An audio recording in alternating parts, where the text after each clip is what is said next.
Sambian apa ada di mana? Di teras? Saya letakkan di sana, Pak. Oh gitu. Di teras. Ya. Teras seperti ini, tinggi gitu. Jarak 3 meter lah ya. Iya betulnya. Ini kemarin aku kan samping pinggang ini kan. Iya betulnya.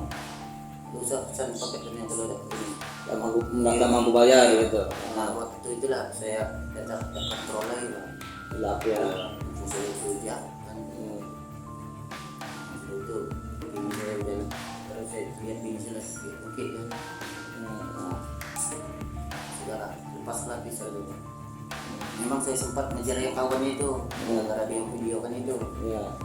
Tapi lari kawannya itu. Dia lari. Rumah saya masih kerja atau saya. Nah, suara Pak dia. Itu apa rumah bagus, itu apa punya mobil, itu apa punya harta ya katanya. Duit 100.000 itu bayar. Berapa harga paket itu? 100.000. 100.000.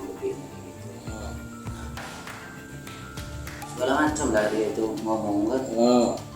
Sudah saya datang ke kantor kamu. Saya datang ke kantornya. Berarti sampai datang ke kantor Iya. kan? Ada datang ke kantor. Saya ngomong sama dia itu kan, jangan dia itulah kalau ngomong begitu. Saya ini lah tua, kan lebih jauh saya. Nah adalah yang mana pada tanggal 28 Januari 2023 telah terjadi penganiayaan terhadap kurir JNT di wilayah hukum Polres Banyuasin, yang mana korban adalah saudara Akbar Makrub yang di sini pelakunya diduga dilakukan oleh saudara Heru. Kebetulan hari ini tanggal 6 Februari kurang lebih sudah 1 minggu kami melakukan pencarian terhadap pelaku, dan alhamdulillah hari ini sudah kita amankan dan sudah kita bawa ke Polres Banyuasin. Untuk proses hukum selanjutnya itu bagaimana, Komandan?